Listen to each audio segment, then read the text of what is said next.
Alô, meus amigos, tudo bem? Nós estamos iniciando mais uma edição ao vivo do programa Espalha Fatos, aqui pela TV Guarulhos, canal 3 da NET, e também pelo canal 508 HD, aliás, da Vivo HD, iniciando mais uma vez o programa ao lado do meu companheiro Sérgio Lessa, que hoje traz aqui um convidado muito especial. Qual é a pauta, Lessa? Olá, irmão, olá, meus queridos amigos e minhas queridas amigas, os telespectadores inteligentes que sempre escolhem estar conosco aqui ao vivo, né, irmão? De segunda a sexta-feira, enfim, sexta-feira chegamos. E hoje, com a presença bastante marcante aqui, que é um vereador que não é porque ele está aqui, não é porque a gente é amigo, mas assim, é um dos vereadores que mais se destaca na Câmara Municipal, sempre colocando ali seus posicionamentos, indiferente de críticas ou de elogios. Conosco hoje, irmão Henrique, Dr. Lércio Santos, vereador do Democratas. Bem-vindo, vereador. Uma honra tê-lo conosco. Obrigado, Lessa. É uma oportunidade estar do seu lado, estar do lado do irmão Reni, uma pessoa que eu desde criança sempre o assisti lá no jornal do SBT. E é uma satisfação estar do lado de vocês dois aqui hoje. Isso não quer dizer que eu sou muito velho, não. Não. É que ele começou jovem. É que ele é mais jovem. Bom, de fato. É uma satisfação estar aqui com vocês para a gente discutir e debater os problemas que nós temos no dia a dia. O doutor Laércio já é um vereador tido como bastante experiente, né? Em que mandato o senhor já está? Eu estou no segundo mandato. No seu segundo mandato. Segundo né? mandato. Mas ele traz uma experiência também ligada à saúde, não é, vereador? Não, na parte legal, né? Na parte legal. O doutor Lázaro Santos é advogado e ele sempre entra nas questões técnicas dos projetos, coisas que, na verdade, seriam a função, né, das comissões, porque para quem não sabe o trabalho da Câmara, antes do projeto ir para a votação em plenário, passa pelas comissões. E muitas vezes passa, né, doutor? Exato. E aí o doutor Lázaro sempre pondera alguns pontos que deixa muita gente brava, não deixa não? Exatamente. Eu procuro, irmão, sempre... Não dá para você exercer o mandato ali enquanto parlamentar e esquecer aquele histórico profissional que você carrega. Aos poucos está caindo a ficha aqui comigo, viu, Sérgio? Não, você não sabe que eu não pus o microfone aqui. Aí você está falando sem microfone? Acredita? Desculpa aí, gente. Vou colocar aqui. Vai continuando. Então, a gente procura sempre exercer o mandato e eu não teria como ser diferente nesses 25 anos de profissão, buscar ali sempre apontar aquelas questões que a gente vê que pode se aperfeiçoar, melhorar e realmente o que o Lessa falou, o meu mandato se destaca dentro da Câmara Municipal pela questão jurídica, pela questão da experiência técnica. Na sua profissão como advogado, o senhor atuou mais e atua ainda mais na área trabalhista? Não, eu atuo bastante na área previdenciária, mas a previdenciária do INSS. Por isso o envolvimento da saúde. Exatamente, exato, isso. Doutor, como é que o senhor vê os últimos projetos importantes votados na Câmara, né? Tivemos aí o plano diretor. Podia falar também dessa última sessão de ontem, né? O parcelamento não teve sessão. Que não teve sessão. Não teve. O senhor sabe por que não teve, doutor? A sessão de ontem ela não se realizou porque ela se contaminou por conta do movimento grevista instalado na cidade. Foi o que eu imaginei. E aí nós tivemos alguns vereadores envolvidos no acompanhamento dessa situação e alguns funcionários da casa também não presentes. E aí na abertura dos trabalhos constatou-se pelo olhar do presidente, professor Jesus, de que não tinha quórum suficiente, realmente não tinha e acabou caindo a sessão. O PT saiu reclamando, dizendo que foi a sessão... Coincidência, às vezes é coincidência. Dizendo que, puxa vida, a gente estava preparado aí para fazer uma manifestação em favor do pessoal. E aí... Estão no jogo deles, né? Apesar que não precisa ser do PT para estar defendendo o funcionalismo, né, doutor? Não. Eu até acho, irmão, que o fato de não ter a sessão ontem, eu acho que foi até coerente, porque nós temos que solidarizar com essa discussão dos servidores, qual é o meio termo, o que é razoável, qual o papel da Câmara Municipal em toda essa situação. Obviamente que os vereadores do Partido dos Trabalhadores, eles exerceram o papel dele lá de crítica, como sempre os fazem, em alguns momentos com razão e outros não, exatamente. Eu mesmo já fiz crítica em algumas situações quando cai a sessão, o Lessa sabe disso, mas ontem um momento bem atípico, né? A gente torce que essa situação dos servidores se resolva o mais breve possível. Eu vindo para cá, passei ali em frente a Proguaru, e a gente percebe o movimento grevista que não está tendo a adesão que eles esperariam, mas de qualquer forma a gente torce para que essa situação se resolva o mais rápido possível. Na verdade, na frente da Proguaru é o pessoal do Sinconverg. Né? É isso que eu vi. É o pessoal que não é do STAP, porque o Sinconverg, além de ser dos motoristas de ônibus, são dos motoristas de caminhões também, então eles estavam fazendo com que o pessoal aderisse à greve também. Mas voltando à pergunta inicial, como é que o senhor viu aí o plano diretor, a aprovação do parcelamento das multas de trânsito, dos impostos da cidade, enfim, o plano também de inovação. Como é que o senhor viu essas últimas votações importantes da Casa? Nessa semana nós votamos 3 leis importantes. Uma das leis que estava mais tempo lá foi o plano diretor, críticos por alguns, favorável por outros. Não dá para ser da forma que o outro governo passado conduzia, foi feito um aperfeiçoamento na visão do atual governo. Eu acho que o plano diretor, da forma que foi encaminhado, Lessa, ele se torna muito mais administrável para os 10 anos futuros do que como era no passado. Estava atrasado, estava defasado. Exatamente. Então, obviamente que alguns lá sim surgiram. Eu, em particular, eu votei nas emendas, não votei no projeto. Por quê? Porque eu penso que teve uma situação lá que poderia ter sido contemplada. Tem várias entidades que dão o palpite lá, são os conselhos que compõem os órgãos da cidade e tem que dar seu parecer em questões voltadas para o plano diretor. E resolveu tirar vários, de 26 reduziu para 12. E teve um lá que eu acho que é importante e deixaram fora, é a APA Cabo Sul. A APA Cabo Sul trata de toda essa costa ambiental da cidade. Sim. E eu acho que isso daí nós vamos ter problema pela frente. Mas, enfim, a maioria decide, o plenário é soberano e decidiu se aprovar daquela forma. E aí eu deixei as minhas considerações e as minhas ressalvas a respeito. Aprovamos um outro projeto muito relevante, em que pese algumas pessoas criticarem o pagamento de tributos por cartão de crédito, mas isso é muito importante, como o governo do estado recentemente o fez. Eu acho que Guarulhos avança nesse sentido, porque hoje em dia você não tem que ficar pagando tributo em espécie, em dinheiro.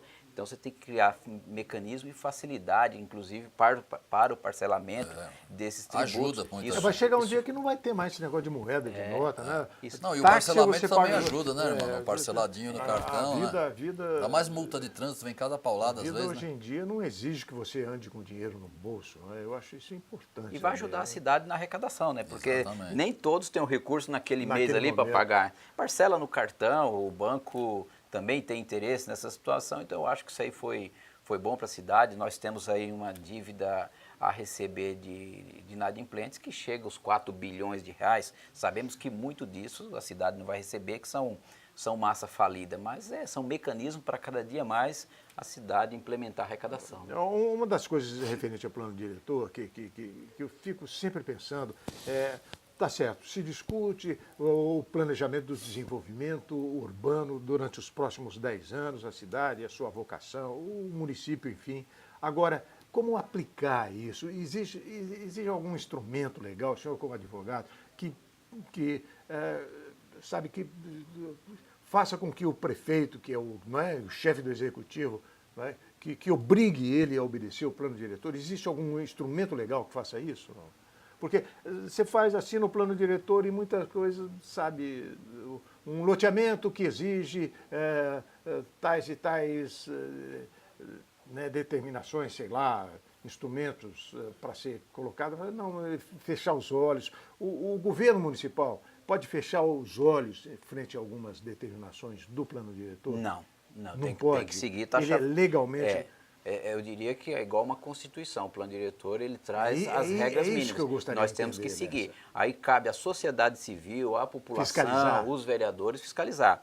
Lógico que o plano, da forma que foi encaminhado, tem muitas questões que ainda dependerá de regulamentação. Por exemplo, a chamada outorga onerosa, se vai cobrar, de que forma vai cobrar, a questão das áreas, áreas verdes, gabarito de prédios. a questão ambiental, tudo isso vai ser definido agora na lei, que é vamos dizer, uma filial do plano diretor, que seria a lei de parcelamento do solo, que, segundo o prefeito, vai encaminhar aí por volta do mês de agosto. O prefeito sempre encaminha essa lei, ela após tem que vir o plano do executivo. diretor, exatamente. A iniciativa não pode ser iniciativa dos vereadores. Então aí tem que haver um estudo da secretaria pertinente, Secretaria de Desenvolvimento Urbano, e encaminhar esse projeto para casa, e aí nós debruçaremos sobre ele, e muito que certo será aprovado, e aí se torna realmente aplicável no todo. Agora, cabe a nós todos fiscalizarmos, né? O papel do vereador, o papel da sociedade civil, as instituições, como é o caso da Ordem dos Advogados do Brasil, e aí por diante. Se a cidade não tem fiscalização, a culpa é de todos nós, né, irmão? O chefe do executivo pode ser responsabilizado, assim, digamos, penalmente por desobedecer o plano diretor? Pode. Como você quer um exemplo clássico? Aqui na região de Guarulhos, ali na Vila Fátima, construía-se um shopping há cerca de 2 décadas, e o empreendedor daquele empreendimento, ele se achou no direito de fazer um pavimento a mais.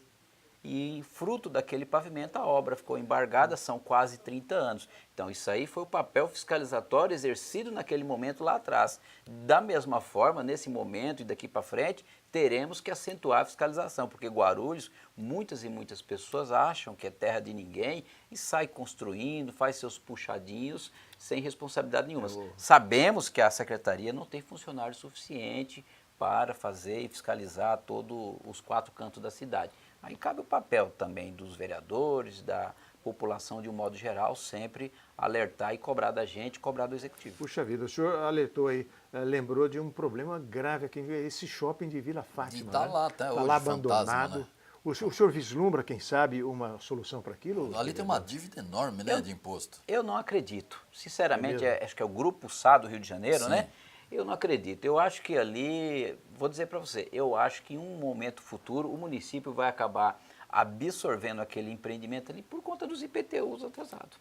Que tem uma fortuna devendo. Né? Até porque, mano, aquilo ali fechado, quantos anos? 20, 30 anos, deve estar tudo já deteriorado. A obra já né? Tem um outro caso também, que é aquele prédio da Varig que ia instalar logo aqui, na Tiradentes, um hotel ali, né? imenso. Aquele lá, eu fiquei sabendo recentemente, eu fiz até um requerimento, que um determinado segmento empresarial andou adquirindo o mesmo. Então a gente imagina... Pode ser que... a Câmara Municipal pode fazer alguma coisa por isso, vereador? Tanto no caso do shopping quanto no caso desse prédio aí, a Câmara pode tomar iniciativa e ser protagonista no processo de recuperar aquilo? Não, ali seria mais a nível de judiciário, o próprio Ministério Público, talvez ingressar com alguma medida, mas eu juridicamente eu não vejo possibilidade do Legislativo interferir nessa situação. No caso daquele prédio da Varig, ali em frente o hotel Ibis, né? Um elefante branco. Ali sim, ali a gente pode, e como eu questionei, por conta dos tapumes, aquelas madeiras que pode cair, causar acidente. Mas o papel nosso vai até aí. Máxima encaminha para o Ministério Público, que tem que tomar uma ação. Quero aproveitar, irmão, a presença do Dr. Laércio Santos, porque a gente sabe que o potencial que o vereador tem, mas, por incrível que pareça, ainda não foi presidente da casa. Como é que o senhor vê a administração da Câmara Municipal? Não quero deixar em saia justa com o presidente, não é nenhuma comparação, mas eu sei que o senhor teria uma maneira, por exemplo, a gente está falando de Elefante Branco, o prédio da Câmara lá também está parado. O que está faltando para a Câmara realmente ter sua sede própria, sair do aluguel, enfim, e nos demais setores administrativos, o que o senhor acha que poderia melhorar na Câmara? Para a sociedade ver que... Porque tem aquela imagem que o político... que só de ser político já não presta, né? Tem hoje essa história. Como é que o senhor vê essa situação? Eu vivencio, acho que você vivencia a cidade de um momento que tinha 21 vereadores. Aí, para quem está nos assistindo, por que hoje a Câmara paga aluguel? Por conta do crescimento da cidade, teve que aumentar lá para 33 vereadores, depois 34 vereadores em razão do tamanho da cidade, e alugou-se aqueles prédios ali, são 2 prédios, onde era o Cinestar e a esquina ali onde era o Banco Itaú, na João Gonçalves com a Tiradentes, e está ali até hoje. Ocorre que você sabe que em 2010, 2011, a cidade comprou uma área que era da Tapetes Lourdes, ali próximo da antiga Microlite, para instalar a Câmara Municipal. A briga jurídica demorou esse imóvel vir para o município, veio por volta de 3 anos atrás, passou para a prefeitura repassou para a Câmara. E aí o que acontece? Ali não é simplesmente fazer adaptação, como o anterior presidente Soutur disse que iria fazer adaptação. Eu falei, Eduardo, ali não é adaptação, ali você tem que fazer um baita de um projeto pré-executivo, depois você preparar recurso financeiro para fazer uma boa construção. Quem sabe até derrubar e construir de novo, porque né? ali é uma muitas tecelagem. vezes sai mais só barato. tinha telhado mesmo, né? Isso. A gente já foi na obra, realmente era só um telhado. Aí o que acontece? Galpão, né? Na verdade. Isso. O Ministério Público abriu investigação em face do Soutur, em face do Jesus, ingressou com ação por improbidade administrativa contra os dois, que eu acho que o Ministério Público errou. Errou porque o imóvel veio para o município há pouco tempo. Ele entrou questionando que nós temos um prédio e estamos pagando aluguel indevidamente. Mas a Câmara gasta quanto com o aluguel? Eu ouvi falar em questões de 300 mil por aí, reais. É por aí. Realmente. Já gastou um pouco mais. Algo com que o Mas se o Ministério prédio Público estivesse se pronto, preocupa. podia falar, mas estima-se gastar uns 6, 7 milhões, não é isso? Para concluir o prédio. Eu não ou até acredito, mais. eu não acredito que esse valor dê. Eu acho Eu que acho vai que é mais. mais, Eu eu acho que também vai acho- mais. também acho que vai mais. Eu acho que vai mais. Mas a própria Pro Guaru assumiu aquilo lá para fazer, né? Na Houve administração a contratação, exatamente. do E o Soutur. valor era 6 milhões e pouco, quase 7 milhões. E aí a Pro Guaru saiu fora da história? Não tem mais nenhum Mas o que contrato. acontece? É exatamente isso. Começaram a mexer, o Soutur contratou a Proguaru, começou a mexer sem um trabalho de pré-executivo. Não tinha o projeto Eu executivo, vi, né? eu não estive lá, mas eu vi o processo que foi aberto, o processo judicial que foi aberto por improbidade contra os dois. E naquele questionamento desse início de obra mal feito, me desculpe, mas a promotoria tem razão. Por quê?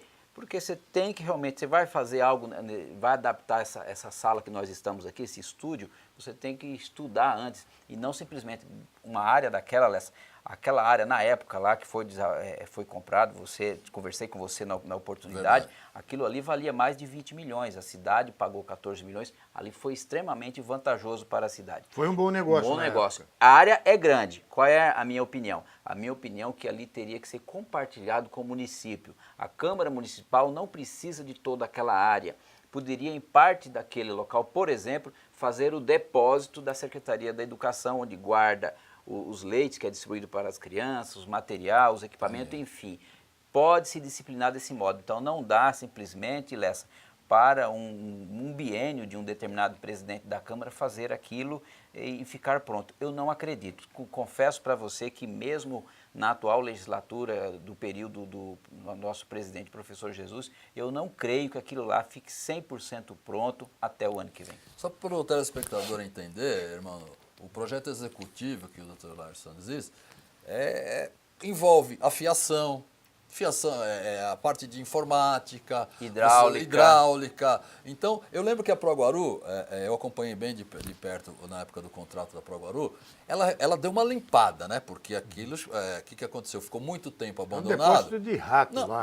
E pior de tudo, haviam invasões. E o fica pessoal numa área levava, central da cidade. E o pessoal levava, irmão, tudo que era de ferro, alumínio, tinha máquina antiga, foi tudo, né?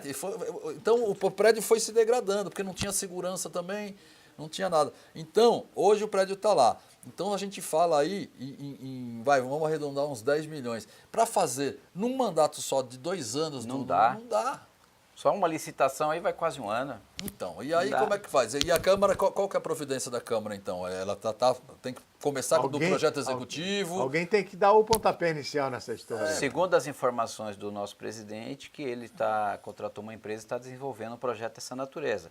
Você veja, esse ano, nós já estamos no meio do ano praticamente, então o mandato do atual presidente já passou um quarto. Pois é. De forma que depois, para você empenhar recurso financeiro e contratar uma licitação para executar a obra, e aí na execução se concluir realmente, você vê as obras dos céus, aí quanto tempo se demorou se demora. É verdade. Então eu faço voto que um dia a Câmara realmente deixe de pagar aluguel, porque gastar 300 mil reais ou 3 milhões e 600 Por por ano. ano é muito recurso. Quem paga é o povo, né? né? É o pagador de impostos. Agora eu estou preocupado. Em 4 Nessa, com o anos seguinte, pagou o prédio do nós Tapete Verdes. estamos caminhando, falando, é claro, assuntos de interesse administrativo, o trabalho da Câmara, mas e a política? E o bem? Qual é o caminho, hein, vereador?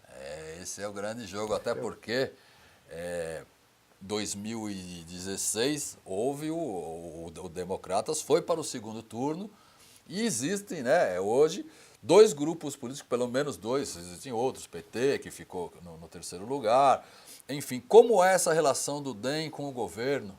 Guti, atualmente, os vereadores, porque... Teoricamente, o Guti estaria do outro lado, né? Porque PSB... Pois é, mas como que é com o vereador? O vereador também à precisa esquerda. do executivo, precisa ter esse contato, ou só porque é do DEM não conversa, como que é esse bate-bola aí? Ô Lessa, desde o início dessa legislatura, após o fim das eleições, né, nós sentamos com o prefeito Guti em algumas oportunidades, os 4 vereadores, outra ocasião com a direção do nosso partido, o deputado Eli Correia, e o que nós avançamos é trabalhar de forma harmoniosa, de forma livre, ou seja, cada um é livre para trabalhar com o governo dentro daquilo que é conveniente, dentro do seu mandato. Se você veja, se analisar os 4 vereadores, os 4 agora são 3 vereadores, porque o professor Jesus saiu do partido, cada um trabalha de acordo com aquilo que tem a sua convicção. Nós não temos uma linha que cada vereador tem que seguir, uma cartilha do Partido Democrata na cidade. Entendeu? A gente procura trabalhar aquilo que é bom para a cidade. Você vê que o meu perfil é de um modo, o perfil do Romildo, do Ramos, então cada um tem um modo de ver a situação. Mas o senhor é bem atendido hoje pelo executivo, nos seus pedidos? Eu diria que o atendimento que hoje eu sou atendido é tal qual era no governo anterior. É de forma muito fraca. E por que muito fraca? Muitas das vezes por falta de recurso e dificuldade financeira da cidade. Em alguns aspectos, a resposta do não, o atendimento, ele se torna muito mais justificado neste governo do que no governo anterior. O senhor tem mais afinidade, é claro, pelo O governo anterior tinha muita maldade, entendeu? Nos nãos e o porquê dos nãos. Hoje, no governo, a gente consegue dialogar melhor, ter um atendimento que a gente precisa. Não se executa tudo como a gente gostaria que fosse. Vamos traduzir essa maldade. O PT partidarizava. Não tenha mas dúvida. Ideologicamente são muito separados. Mas o morador não quer saber se é PT, se é DEM, ele quer saber que resolva o problema do buraco, o problema da água. Você tem razão. Aí um governo que está no executivo não faz porque você não é do partido? Não, eu acredito que isso não esteja acontecendo. Não, mas ele disse que no governo passado aconteceu. Sim. Aconteceu. Quer dizer, PT era uma coisa e DEM era uma coisa completamente... agora, né? Então, agora, só que o que ocorre, eu acredito, do modo que eu estou vendo a coisa de longe, a afinidade do prefeito Guti com o DEM se deve muito mais às aspirações futuras do partido. Não é? O DEM é presidido por uma ala de política, o deputado Eli Correia, que tem também a sua esposa como pretendente. Mas existe uma harmonia, não existe, doutor Santos? Até então existe uma trégua. Candidato à reeleição, é isso. Eu queria terminar só nesse sentido. Mas no meu modo de ver, poderia estar mais acirrada essa, ou é velado, ou existe um pacto, uma aliança. Não existe uma harmonia pela governabilidade. Certo. Né? Obviamente que em alguns momentos a gente acaba se chocando, visão de pensamento, mas tanto o grupo do prefeito Guti como o nosso grupo hoje, eu até diria que nós somos um mesmo grupo e criou 2 subgrupos. Né? Porque se voltar no passado lá, nós todos trabalhávamos contra quem estava no poder, que era o PT. Tirou-se o PT, o grupo do Guti aí acabou saindo vencedor. A partir daí a gente procurou e procura colaborar pela governabilidade da cidade. Porque está muito cedo ainda, né? A eleição é... Exatamente. Eu acho que o acirramento vai acontecer mais a partir de março do ano que vem. Eu acho que nesse momento a gente está trabalhando aí pela governabilidade, em alguns momentos chamando a atenção disso, daquilo, porque para trazer a cidade para o rumo. Eu, em particular, procuro sempre fazer isso. Entre a relação ao DEM, o irmão nos citou a Francislene, a esposa do Eli Correia, ela já nos deu entrevista aqui, disse que não é candidata, que a imprensa que coloca ela como candidata. Ela tem mas razão, porque ela mesma, eu nunca ouvi dizer, olha gente, eu sou candidata, eu nunca ouvi. Segundo ela, o líder do grupo é o deputado Eli Corrêa, que inclusive é o presidente da sigla aqui na cidade, também é estadual, não é isso? Sim. Também está comandando o partido em nível estadual, está muito bem posicionado em Brasília, deputado de muitos anos. Como é que o senhor vê a possibilidade, o senhor tem alguma preferência para que o DEM lance como candidato? Porque fala-se muito que a Francilene vai para o PSDB. E se for, como é que vai ficar essa situação? Eu sei que em si não tem na política, né? Mas... Olha, essa é muito dinâmica toda essa situação. Assim como fala que ela vai para o PSDB, e existe uma outra situação que fala da fusão do PSDB com o DEM, são todas situações que vão se aperfeiçoando até setembro ou até março do ano que vem. Obviamente que o DEM vai ter candidatura, se junto com o PSDB ou o PSDB junto com o DEM, isso vai se definir com o tempo, mas é certeza que vai ter candidatura, seja a Francilene, seja o Eli Corrêa. Você tem preferência entre Frão ali? Não, qualquer um dos dois estará bem encaminhado. Obviamente que se for a Francilene, sem dúvida nenhuma, é a primeira mulher que poderá aí disputar com força a cidade de Guarulhos e terá o sangue de uma guarulhense nata à disposição da população guarulhense. O senhor enxerga uma terceira via? Nós temos dentro do nosso... do quadro hoje, da atual, além do PT, porque assim, todo mundo fala, não, tem que ter uma novidade, porque aí se a gente pegar a lista de candidatos, continua a mesma. Além do PT, eu não consigo enxergar uma outra via. Me parece que nós vamos afunilando lá na frente e muitos desses aí que estão se mostrando pretensos candidatos, acho que vão ficar no meio do caminho ou vão se compor. Aí, o Martelo, não é? Eu não acredito. Ele não seria uma terceira via, seria? Não acredito. Então, já foi o tempo mas dele. tem o Gileno também, aí tem o Wagner Freitas, tem o Wilson Paiva, tem não sei o quê, aí vai vindo aquela... na verdade, são os balões de ensaio que a gente fala. Agora, se você me permite um comentário, por exemplo, Francilene saindo do DEM para ir para o PSDB, como é que fica? O marido é dirigente em nível estadual? Aí vai coligar. Só nesse caso. Então. Na cabeça provavelmente. Pode coligar, provavelmente, se não houver a fusão, eu penso que o caminho é a coligação, caso ela pegue o comando.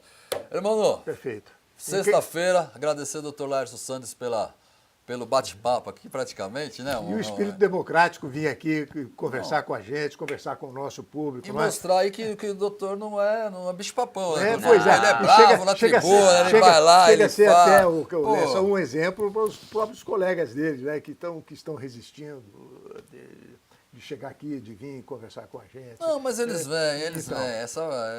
Da minha parte, muito obrigado pela sua presença. Muito obrigado mesmo, doutor Laércio. Eu que agradeço, foi uma satisfação estar com vocês aqui. Foi muito bom mesmo, E papo. quando possível, querendo, a gente está aí para debater os assuntos. Muito obrigado. Isso aí, sexta-feira, irmão. Muito bem, minha gente. Segunda-feira, a partir do meio-dia, sempre ao vivo, aqui no canal 3 da NET e canal 508 da Vivo, HD, nós estaremos de volta com Espalha Fatos. Muito obrigado. E até lá, Alessa. Tá lá. Bom fim de semana, hein? Pra nós.